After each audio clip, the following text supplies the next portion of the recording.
입니다. 예수께서 사두개인들로 대답할 수 없게 하셨다함을 바리새인들이 듣고 모였는데 그 중에 한 율법사가 예수를 시험하여 묻되 선생님, 율법 중에서 어느 계명이 크니이까? 예수께서 이르시되 내 마음을 다하고 목숨을 다하고 뜻을 다하여 주 너의 하나님을 사랑하라 하셨으니 이것이 크고 첫째 되는 계명이요 둘째도 그와 같으니 내 이웃을 내 자신과 같이 사랑하라 하셨으니 이 두 계명은 온 율법과 선지자의 강령이니라. 바리새인들이 모였을 때 예수께서 그들에게 물으시되 너희는 그리스도에 대하여 어떻게 생각하느냐? 누구의 자손이냐? 대답하되 다윗의 자손이니이다. 이르시되 그러면 다윗이 성령에 감동되어 어찌 그리스도를 주라 칭하여 말하되 주께서 내 주께 이르되 내가 내 원수를 내 발 아래에 둘 때까지 내 우편에 앉아 있으라 하셨도다 하였느냐? 다윗이 그리스도를 주라 칭하였은즉 어찌 그의 자손이 되겠느냐 하시니 다 같이 읽겠습니다.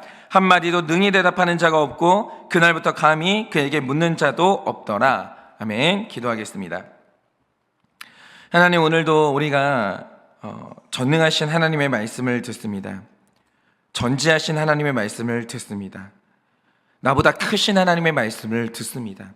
주님, 오늘도 이 말씀을 들을 때 겸손케 하여 주시고 오늘도 나와 예수님이 어떤 공통점이 있는가 찾는 것이 아니라 내가 주님께 순복하고 내가 주님의 말씀에 굴복하는 이 아침이 될 수 있도록 주여 말씀을 우리에게 찾아와 주시옵소서. 말씀하시면 잘 듣겠습니다. 예수님의 이름으로 기도드립니다. 아멘. 네, 우리가 지금 계속해서 누가 도대체 예수님을 죽였는가? 지금 이 주제로 이제 묵상하고 있는데요. 우리가 어제 나눈 말씀의 내용이 뭐였습니까? 지금까지 우리는 성경이 고발하는 바 예수님을 죽였던 이 범인들을 지금 목격하고 있는데 지금까지 내용에서 고발된 사람이 누구였습니까? 첫째는 대제사장이고 둘째가 바리새인이고 셋째가 사두개인입니다. 그러니까 이게 지금 다라는 건 아니고요. 지금까지 고발된 범인이 이 세 명이라는 거죠. 그런데 제가 어제 말씀에서 나누길 이 세 부류의 사람들이 놀랍게도 서로 간의 공통점이 하나도 없습니다. 그런데 이 중에서 특별히 사두개인과 바리새인들은요 서로 간의 입장이 완벽히 달랐습니다. 완벽히. 그래서 만나기만 하면 엄청나게 싸웠거든요. 그런데 너무 신기한 게 뭐냐, 어느 날 살다 보니까 이렇게 다른 사람들이 하나로 뭉치는 사건이 일어났는데 그게 뭐였습니까? 예수님을 죽이는 그 일에 하나가 되면서 다 같이 힘을 합치게 됐다라는 거예요. 예수가 죽어야 된다라고 하는 생각에는 모두가 동의를 했다라는 거죠. 그러면 이들 자신은 평소에는 잘 몰랐겠지만 사실 이 셋을 하나로 묶어주는 공통점이 있었다라는 거예요. 그러면 그 공통점이 뭐였습니까? 이 셋 다 완전히 치우쳐 있었다라는 거예요. 대제사장은 세상 정치와 권력에 완전히 치우쳐 있었고 사두개인은 논리와 이 세속에 완전히 치우쳐 있었습니다. 그리고 바리새인은요 영적인 결벽증에 치우쳐 있었던 거예요. 맨날 기도해야 된다, 금식해야 된다, 말씀만 봐야 된다, 완전히 경건주의에 빠져 있었던 거예요. 그런데 어느 날 이런 사람들의 삶에 완벽하게 균형 잡히신 예수님이 나타난 거죠. 그러면 어떤 일이 일어나겠습니까? 재미있는 게 뭐냐면 예수님은 완벽한 균형의 사람이기 때문에 당연히 권력이나 정치에 대해서 존중하십니다. 아니, 권력 없이 어떻게 세상이 돌아가요? 정치 없이 어떻게 세상이 돌아가요? 이걸 부정하는 건 현실을 모르는 겁니다. 권력 중요하고요, 정치 중요합니다. 예수님이 그거 존중하십니다. 그리고 예수님은 동시에 세상의 즐거움과 먹는 것을 즐기시는 분이에요. 있는 걸 왜 안 누려요? 있으면 누려야죠. 그런데 또 동시에 날마다 예수님은 기도를 하실 정도로 영적인 세계도 누리셨던 분이라는 거죠. 그러니까 이게 만약에 좋게 작용하면 균형을 이루신 예수님은요 세 부류의 사람들과 전부 다 통하는 부분이 있는 거예요. 공통점이 있는 거죠. 그런데 이 상황이 정반대로 뒤집어질 때, 안 좋게 작용할 때 일어난 일이 뭐겠습니까? 예수님은 동시에 이 세 부류의 사람들과 전부 다 대립하는 영역이 있는 거예요. 이들은 치우쳤고 예수님은 균형 잡혔기 때문에 통하는 부분도 있지만 대립하는 부분도 셋 다 있는 겁니다. 그래서 균형을 이루는 사람과 치우친 사람들은요 부분적으로 하나가 되는 게 아니라 절대로 하나가 될 수가 없는 거예요. 그리고 오늘 말씀을 보시면 왜 치우친 사람은 절대로 예수님과 하나가 될 수 없는지 그 복잡한 갈등을 보게 되는데요. 자, 특별히 오늘 말씀의 주인공은 바리새인입니다. 그런데 오늘 우리가 이 바리새인을 묵상하면서 왜 바리새인은 예수님을 구원자로 만날 수가 없었는지, 그리고 우리 안에 있는 이 바리새인의 모습은 무엇인지 오늘 우리가 그것을 좀 묵상하고자 합니다. 자, 우리가 어제 말씀에서 기억하는 바, 이제 예수님은 부활을 부정하는 사두개인과 논쟁을 벌이셨습니다. 그런데 여러분이 상식적으로 생각을 해보세요. 아니, 성경을 쓰신 분이 예수님이에요. 예수님이 성경의 저자라고요. 그런데 지금 사두개인이요, 성경의 저자와 성경 지식을 놓고 싸우고 있는 거예요. 그러면 설마 예수님이 지시겠습니까? 그러니까 가소로운 거죠. 그럴 수는 없는 거예요. 그래서 어저께 어설픈 지식으로 까불었던 사두개인이요, 부활이 있다라고 하시는 예수님 앞에서 완전히 박살이 납니다. 그러면서 어제 대결은요, 예수님의 완벽한 승리로 끝이 난 거예요. 그런데 여러분이 오늘 말씀 34절을 보시면 사두개인들과는 달리 부활이 있다고 주장했던 바리새인들이 이 통쾌한 소식을 들은 거예요. 그래서 34절은 이렇게 시작하고 있습니다. 예수께서 사두개인들로 대답할 수 없게 하셨다함을 바리새인들이 듣고 모였는데 라고 합니다. 그러니까 보세요. 오늘 바리새인들이 예수님 앞에 모였어요. 그런데 오늘 바리새인들이 모인 건 절대로 예수님이 싫어서 모인 게 아니에요. 34절이 분명히 밝히는 게 뭡니까? 바리새인의 라이벌이 사두개인들인데 예수님이 사두개인을 눌렀다고 하니까 그게 너무 통쾌하기도 하고 또 기쁘기도 하고, 그래서 예수님께 모인 거예요. 그러니 오늘 말씀에는 생략이 되어 있지만 같은 내용이 기록된 마가복음 12장 28절을 보면요, 서기관, 다시 말해 바리새인 중에 하나가 어저께 사두개인과 예수님이 부활 논쟁을 할 때 그걸 듣고 있었어요. 그런데 예수님이 대답을 얼마나 잘하시는지 이 바리새인이요, 그걸 인정하게 됐다, 이런 기록이 있습니다.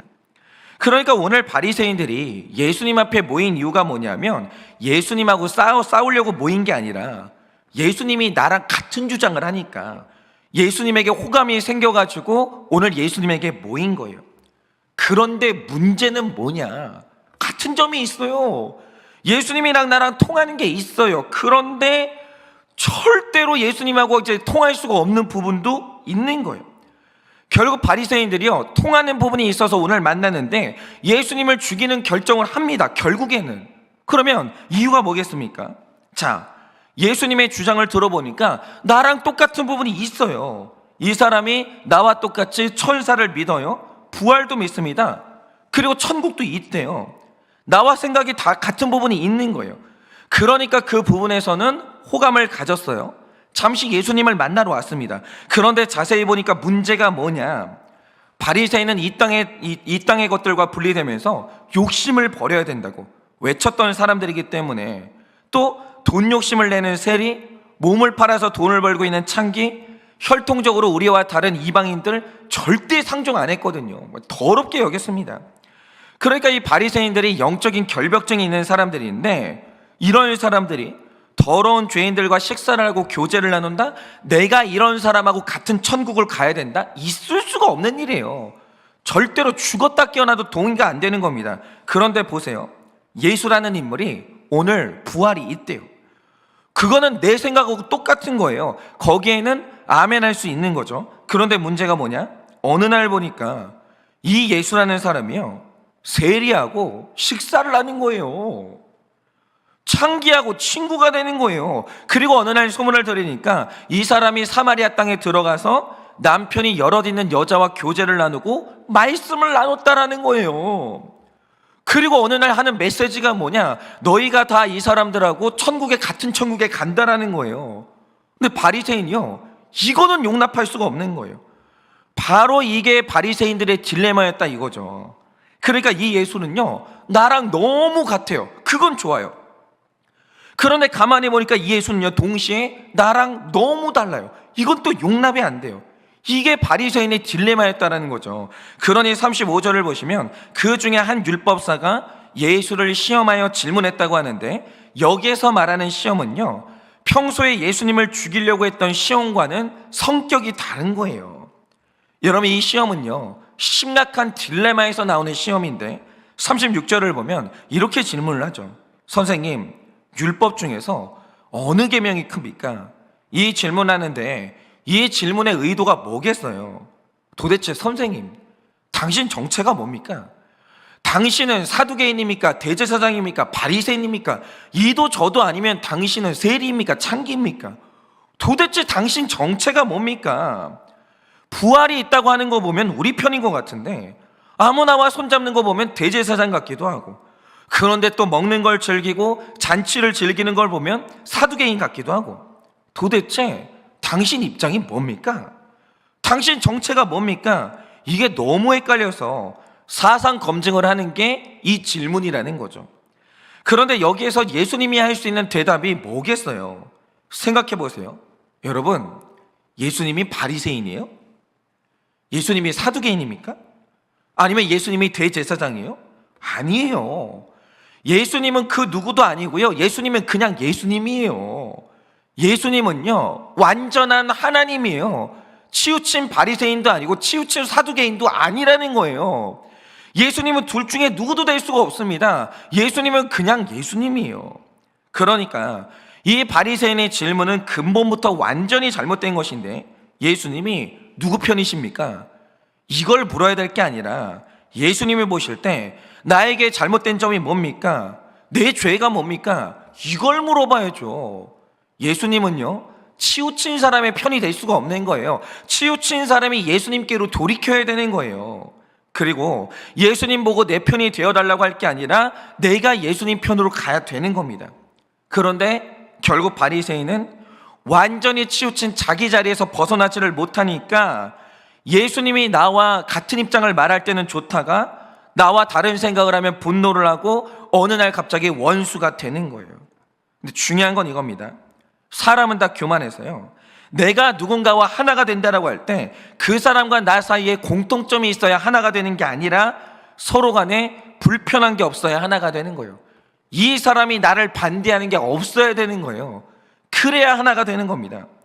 그런데 예수님이 나랑 같은 생각을 말할 때까지는 좋아요. 그땐 좋습니다. 그런데 예수님하고 있으면 필연적으로 치우친 사람은 정기적으로 내 마음이 찔리고 자꾸 나보고 틀렸다고 할 때가 있거든요. 그러니까 사람은요, 아무리 공통점이 많아도 결국 불편한 게 있으면 결별할 수밖에 없고 원수가 될 수밖에 없는 거예요.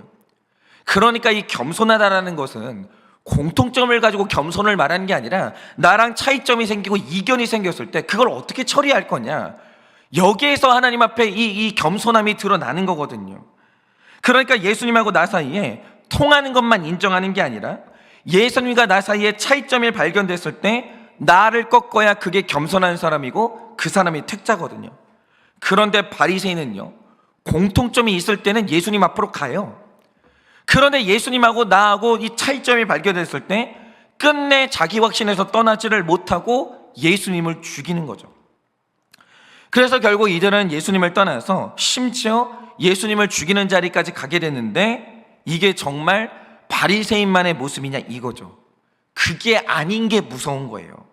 여러분, 가만히 불신자들을 보세요. 이 사람들이 예수님을 안 믿고 심지어 예수님을 욕한다라고 할 때 예수님 전체가 싫어서 그렇게 할까요? 천만에요. 그렇지 않아요. 여러분, 위인전, 이게 불신자들이 사서 보는 위인전에 누구 있는지 아십니까? 석가가 있거든요. 예수가 있어요. 여러분, 불신자들이 예수님 전체를 싫어한 것 같으세요?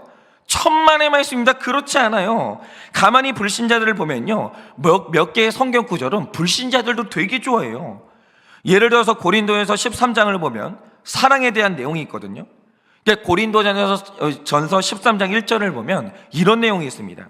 내가 사람의 방언과 천사의 말을 할지라도 사랑이 없으면 소리나는 구리와 울리는 꽹과리가 되고 이러는데, 불신자들이 성경이 말하는 사랑을 잘못 이해하는 건 애석하지만 어쨌든 외국어를 아무리 잘하고 천사의 말을 해도 네가 사랑이 없으면 아무 소용이 없어, 이 말을 싫어할 사람이 누가 있어요? 아니, 세상에 사랑이 싫어하는 사람이 누가 있어요? 아무도 없죠. 사랑이 제일이라는데 모든 사람들이 이거 다 동의합니다. 또 어떤 사람이 장사를 한다고 해요. 인생 걸고 장사를 하는 거예요. 그러면 이제 어떤 사람이 개업 예배 때 우리가 너무 잘 아는 욥기 8장 7절 있죠? 이 말씀을 가져오는 거예요. 네 시작은 미약하였으나 내 나중은 심히 창대하리라. 이 구절 가져다 주면요, 최소한 싫어할 사람은 아무도 없어요. 얼마나 좋은 말씀이냐 이거죠. 불신자들도 이 말씀은요 다 좋아해요.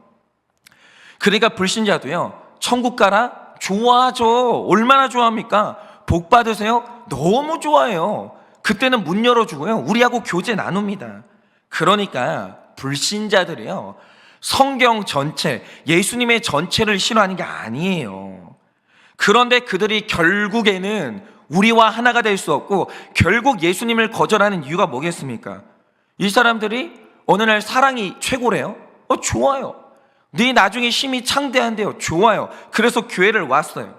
그래서 가만히 말씀을 듣는데 천국은 예수님을 믿어야만 간다는 거예요. 다른 믿음으로는 천국에 못 간대요. 근데 이거는 내 생각하고 다르거든요. 나는 여기에 동의할 수가 없거든요. 그리고 자기 생각에 하나님이 정말 사랑의 하나님이라면 어떤 죄를 지어도 좀 용서해 주고 따뜻하게 품어주는 게 사랑이고, 무릇 하나님이면 그렇게 해야 되는 거 아닌가? 이런 생각을 해요. 그런데 말씀을 들으니까 어느 날 회개하지 않으면 지옥 간대요. 영원한 형벌을 받아야 된대요. 그런데 나는 여기에도 동의할 수가 없거든요. 상당히 거슬리는 거예요. 그러니까 결국 예수님과 나 사이에 공통점이 있어도 내가 절대로 동의할 수 없는 그 차이점 때문에, 그것 때문에 예수님을 떠나는 거예요. 나는 예수가 나랑 다른 말을 하면 그거는 용납할 수가 없다는 거죠. 그런데 바로 이게 치우친 거예요. 자꾸 내 생각, 내 바람, 내 옳고 그름을 말하지 말고 성경 66권이 균형이니까 성경을 보면서 나를 고치는 게 균형이라는 거죠. 그게 겸손이에요. 여러분 한번 성경을 보세요. 성경 안에 천국만 있어요? 아니요, 지옥도 있어요. 그러면 천국과 지옥을 다 말하는 게 균형인 거예요. 여러분 성경에 사랑만 있습니까? 아니요, 악한 자에게 내리시는 징계도 있어요. 그러면 징계까지 말하는 게 균형이고, 성경에 길한 예언만 있냐? 그게 아니라 흉한 예언도 있어요. 그러면 사람이 살면서 길한 예언도 잘 듣지만 흉한 예언도 잘 듣는 게 그게 균형이에요. 아닙니까? 그러니까 이 균형이라는 것은 무조건 내 생각에서 빠져나와서 예수님 말씀으로 이동하는 게 그게 균형이라는 거죠. 그러니까 많은 목사님들이 저처럼 젊은 목사한테 해주는 조언이 뭔지 아세요? 성도님들이 아멘 할 때 그 아멘을 분별하라는 거예요. 어떤 분들을 보면요, 내 생각하고 달라도 하나님의 말씀인 게 맞으면 어떤 말씀을 주셔도 아멘 하시는 분들이 있어요. 그러면 그 아멘이 구원받는 아멘이고 인생을 바꾸는 아멘이라는 거죠. 그런데 어떤 분들을 보면 아멘이래요. 그런데 그 아멘이 뭐냐? 목사님 생각이 제 생각하고 너무 같아요. 목사님이 오늘 제 편을 들어주셨네요. 이 말씀에만 아멘하는 분들이 있어요. 그러면 그런 식으로 아멘을 외치는 사람들은 저도 마찬가지지만 일평생 변할 수가 없다라는 거예요. 그런 아멘으로는 구원받는 게 불가능해요. 그러니까 진정한 아멘은, 구원받는 아멘은 나의 옳고 그름을 떠나서 완전히 하나님 말씀으로 이동하는 건, 나와 통하는 부분만 아멘하는 게 아니라 나와 차이점이 있어도 내 생각을 정죄한다 할지라도 거기에 아멘하는 건, 그것이 진짜 아멘이라는 거죠. 그러니까 여러분이 37절 말씀을 보세요. 바리새인이 묻길, 선생님, 율법 중에서 어느 계명이 가장 큽니까? 물어봤거든요. 그런데 예수님의 대답이 뭡니까? 이건 예수님이 개발하신 대답이 아니고요, 신명기 6장에 기록된 그 유명한 말씀이죠. 쉐마 이스라엘, 들으라 이스라엘. 여기에 나오는 내용인데, 신명기 6장 5절에 하신 말씀이 뭡니까? 너는 마음을 다 주고 뜻을 다하고 너의 힘을 다하여 내 하나님 여호와를 사랑하라는 거예요. 거기에 네 인생 전체를 올인하라는 거죠. 하나도 남기지 말고 완전히 하나님 말씀에 순종을 하라는 거예요. 그런데 나의 마음을 다하고 나의 뜻을 다하고 나의 힘을 다하여 하나님을 사랑하면 가장 먼저 일어나는 일이 뭐겠습니까? 그 지독한 자기 확신, 자기 사랑에서 먼저 빠져나와야 돼요. 하나님께 남김없이 주라는 거예요. 남김없이. 그렇죠. 아니, 내가 지옥을 말씀하시는 하나님 말씀에 동의가 안 되는데 어떻게 하나님을 사랑해요? 미워할 수밖에 없는 거예요. 내가 하나님 앞에 꺾지 않으면, 하나님이 나랑 다른 말씀하실 때, 하나님이 내 편 들어주지 않으실 때 나는 언젠가 하나님하고 원수가 될 수밖에 없는 거예요. 그건 불가능합니다. 그래서 가장 첫 번째로 하나님을 사랑하려면 자기 확신과 병적인 자기 사랑에서 빠져나와야 되는 거예요. 그리고 하나님을 향한 사랑으로 옮겨가야 되는데, 하나님의 사랑을 깊이 알아야 39절이 말하는 바 온전한 자기 사랑과 온전한 이웃 사랑이 그때 이루어지는 거예요. 여러분, 우리 안에 사랑은 없어요. 우리가 온전한 사랑을 하려면 방법 딱 하나밖에 없는데, 내가 사랑하는 하나님의 말씀으로 사랑을 배워야 되는 거예요. 그러니까 내가 생각하는 사랑의 정의가 있거든요.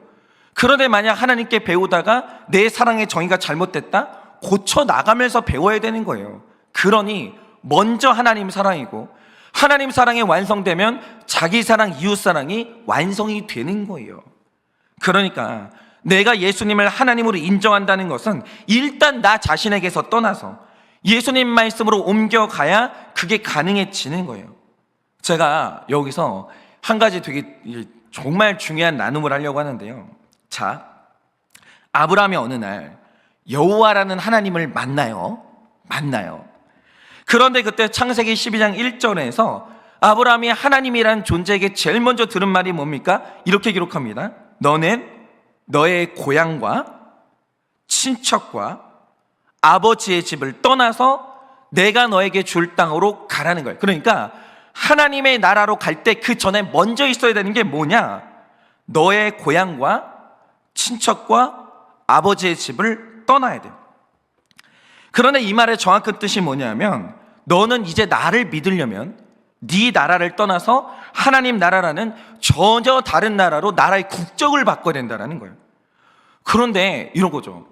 여러분도 하나님 나라의 백성이잖아요. 이런 말은 주일학교 때부터 들었잖아요. 근데 내가 예수님을 믿으면 국적을 바꿔야 된다는 게 뭔지, 이게 제가 이전까지는 무슨 말인지를 전혀 몰랐어요. 그러니까 말은 들었는데 실감이 안 나는 거예요. 나는 한국 사람인데 내가 하나님을 믿는 순간 하나님 나라의 백성이 됐대요. 그러니까 하나님을 믿는다는 것은 국적이 바뀌는 뜻이고 나라가 바뀐대요. 근데 이게 이해가 안 되는 거예요. 체감이 안 된다는 거죠. 물론 말씀 자체는 알죠. 그런데 이게 이해가 안 되는 거예요. 그런데 제가 우리 교회에서 사역하는 전도사님 부부를 만나게 되면서 이게 무슨 뜻인지를 너무 정확히 알게 된 거예요. 그게 뭐냐? 제가 약 1년 전에 우리 전도사님 부부를 만나게 됐습니다. 그래서 우리가 이제 같이 사역을 해나가고 있는데, 제가 빈말을 하는 게 아니고요, 이 세상 모든 담임 목사님들의 고민이 뭐냐면, 이렇게 교회를 사랑하고 이렇게 열심히 사역하는 부교육자를 만나는 게 쉽지가 않아요. 그런데 이 전도사님 부부가요, 정말 하나님 사랑하고 진짜 사역을 정말 열심히 해요. 그러니까 교회에서 살아요. 정말 열심히 해요. 그러니까 이 사람들이 하나님 앞에서나 사람 앞에서, 그리고 특별히 저한테 너무 좋은 사람들이죠. 그러니까 이 남자가, 그리고 이 우리 전도사님이 결혼한 아내는 더 좋은 사람이에요. 얼마나 좋은 사람이냐? 이 아내분이 순수한 중국 한족 출신이거든요. 그런데 여러분, 중국이 지금 종교 핍박이 얼마나 심해요. 보통이 아니에요. 그런데 이 사모님이 지하교회에서 뜨겁게 하나님을 만나가지고 하나님을 이제 알아가다가 하나님을 너무 알고 싶어가지고 아무도 지원해주는 사람이 없는데 한국에 신학 공부를 하러 혼자 온 거예요. 여자 혼자서 20대 여자 청년이 한국 땅에 하나님을 더 알고 싶어가지고 신학교로 온 거예요. 그러니까 얼마나 좋은 사람이냐 이거예요. 여러분, 한국 땅에 사는 사람들은 이런 영성이 없어요. 사모님은요, 핍박받다 오신 분이에요. 지하교에서 몰래 숨어서 신앙생활하다 오신 분이에요. 그러니까 우리랑은 완전히 신앙생활의 색깔이 달라요. 대단한 분입니다. 그런데 이렇게 훌륭한 두 분이 결혼을 해가지고 너무나 아름다운 신가정을 이루었어요. 얼마나 좋아요? 근데 중요한 게 뭐냐? 결혼하고 나서 전쟁처럼 싸우는 거예요. 둘 다 하나님한테 인생 올인했고, 둘 다 하나님 너무 사랑하고, 둘 다 제가 만나보면 너무 좋은 사람들이에요.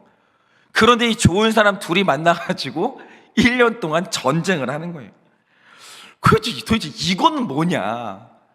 저희는 이제 가정 중수가 우리 교회 이제 목표니까 도대체 이건 뭐냐? 그래서 이 문제를 해결하려고 1년 동안 우리가 치열하게 만났어요. 6개월 정도를 열심히 만났죠. 그래서 제가 이 문제의 원인이 뭐냐? 이걸 가지고 처음에 접근했던 게 뭐냐? 이게 남자와 여자 차이인가? 이 생각으로 접근을 했더니 이게 근본 아니에요. 그럼 이거는 기질의 차이인가? 가만히 접근해 보니까 근본적인 문제는 기질의 차이도 아니에요. 그럼 이게 신앙 색깔의 차이인가? 가만히 보니까 그것도 근본적인 문제는 아니에요. 그러면 이 두 사람이 하나 되지 못한다고 할 때 가장 큰 문제가 뭐냐? 이걸 놓고 가만히 보니까 제가 미련해가지고 1년 만에 답이 나왔는데 그게 뭐냐? 나라가 다른 게 제일 큰 문제더라는 거예요. 살아왔던 내 국가가 다르고 경험한 문명이 다른 게 어마어마한 차이였는데 여러분 이게요 상상도 못할 정도로 큰 차이라는 거 아세요? 너와 나의 국가가 다르다는 거, 살았던 나라가 다르다는 것은 어마어마한 차이예요. 그러니까 저는 이전에는 몰랐다가 우리 전도사님 부부를 보고 그걸 알게 된 거예요. 예를 들면 이런 겁니다. 일단 우리 사모님이 살았던 중국은요 표면적으로는 종교를 인정하지 않아요. 그러니까 그곳에는 표면적으로 보면 성경적인 가치관이 전혀 없겠죠. 그래서 중국에서 나타나는 문화가 뭐냐? 이 중국 북쪽의 가정에서는요 여성의 권한이 어마어마하게 있어요. 그래서 이제 북쪽에 있는 분들은요 그 집의 머리가 여성이고 남자가 밑에 있어요. 그런데 우리 사모님이 사셨던 이제 남쪽으로 내려오면 그래도 여성들이 굉장히 부드러워요. 굉장히 성향이 다릅니다. 그런데 그렇다고 해도 기본적으로 중국 사람들 안에는 남자가 가정의 머리다, 제사장이다 이 개념 자체가 없어요. 아니 종교가 없는데 무슨 제사장이 있어요. 이게 자체가 개념이 없다니까요. 그리고 여성이 남성에게 복종을 한다? 이거는 상식에 맞지도 않고 우리 사모님은 주변에서 그걸 본 적도 없는 거예요. 그게 그분이 살았던 나라 전체의 문화라고요. 나라 전체. 그러니까 이런 사모님이 중국에서 하나님을 만나서 하나님을 사랑하게 됐다?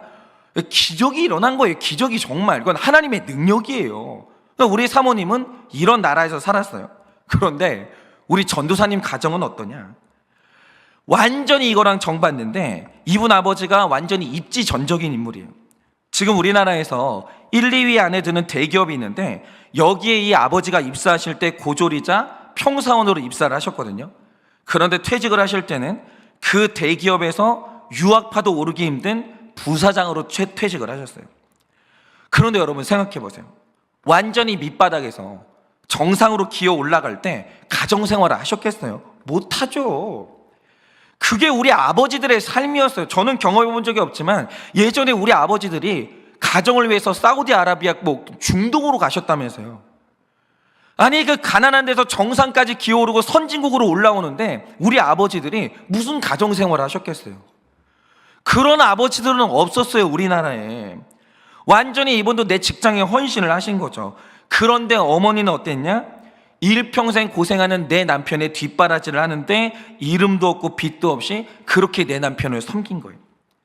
그러니까 이 두 사람이요 자기가 살던 나라에서 겪은 문화가 완전히 달라요. 완전히. 우리는 완전히 가부장적이고 거기는 완전히 가무장적이에요. 여성이 상위에 있다는 거죠. 그런데 놀랍게도 전혀 다른 나라의 두 사람이 가정을 이루고 하나가 된 거예요. 그러니까 전쟁이 안 나냐고요. 저는 옛날에 그 사무엘 헌팅턴이 이 모든 전쟁의 이면에는 문명의 충돌이 있다라고 했는데 이 말 이해를 못했거든요. 그런데 우리 사모님하고 전도사님을 보다가 이 말 뜻을 알게 된 거예요. 진짜 국가가 다르잖아요. 문명의 충돌이 일어나요. 이건 어떻게 해결이 안 되는 거예요? 나라가 다르다는 건 엄청난 차이인 거예요. 그럼 보세요. 그러면 이 두 사람이 하나가 될 수 있을까요? 하나님이 말씀하신 해법이 딱 하나 있어요. 그러면 이 두 사람이 하나 되는 방법이 뭐겠습니까? 전도사님이 한국을 떠나야 돼요. 그리고 사모님은 내 나라 중국을 떠나야 돼요. 그리고 그것뿐만이 아니라 이제는 고향과 친척과 아버지의 집을 떠나야 돼요. 그리고 이 사람이 어디에서 만나야 되냐? 두 사람 다 하나님 나라에서 다시 만나야 돼. 바로 이거예요. 여러분, 우리가 그리스도인이 된다라고 할 때, 택자가 된다라고 할 때 성경이 명백히 말하는 게 뭐냐? 정체성이 바뀌는 게 아니라 내 국가가 바뀌는 사건이라는 거예요.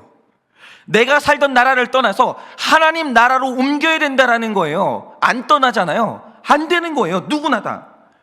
여러분, 특별히 이 두 사람은요, 내가 사는 나라가 안 바뀌고 내 국적이 안 바뀌면 이 문제는 해결이 안 돼요.